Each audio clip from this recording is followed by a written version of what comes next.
YouTube, first of all, you're going to notice that I look like a total dork. I need to do a wash. But I want to talk about subwoofers. I always talk about subwoofers, but we're going to talk about them some more.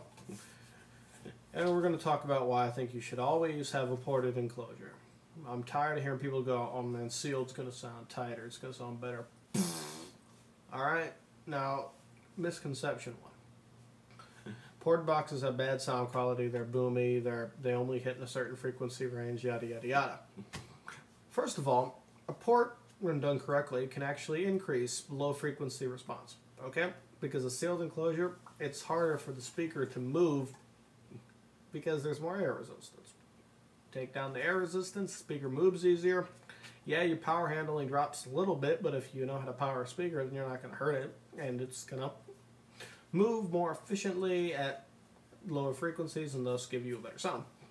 Now, the reason why people think ported enclosures are bad for sound quality is because a lot of the prefabricated ported enclosures are tuned high to give you that sort of wow factor at like 50 cycles, which it will do, and your frequency response curve will look something like this, very high arc and then rolling back down.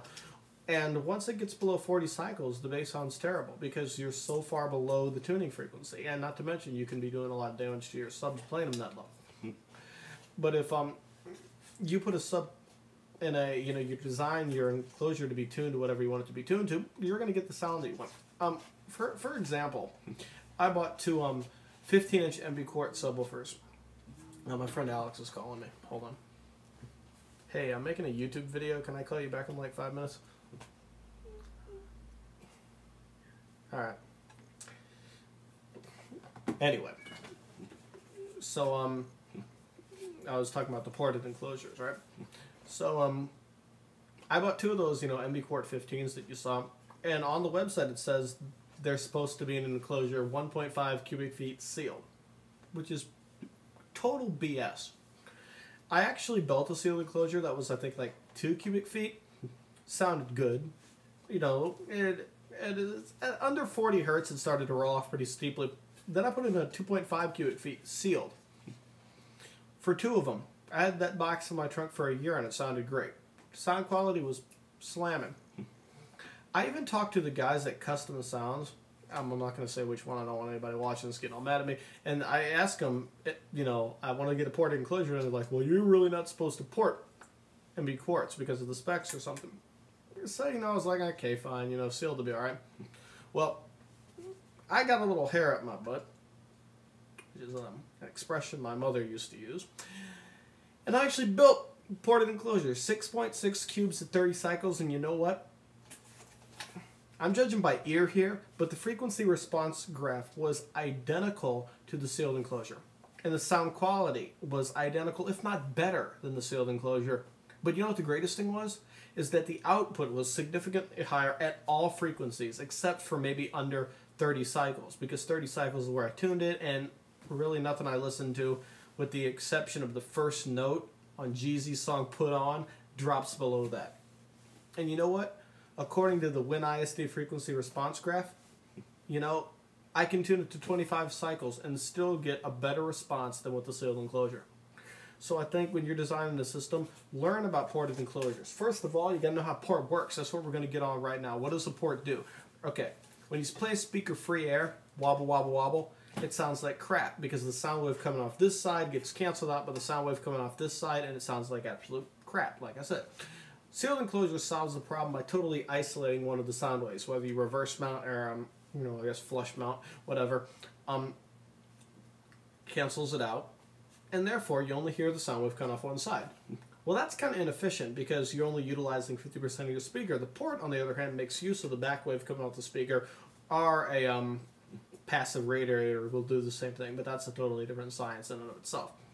Rather than tuning the box by port length, you put little weights on the back of the cone to make it resonate at a certain frequency.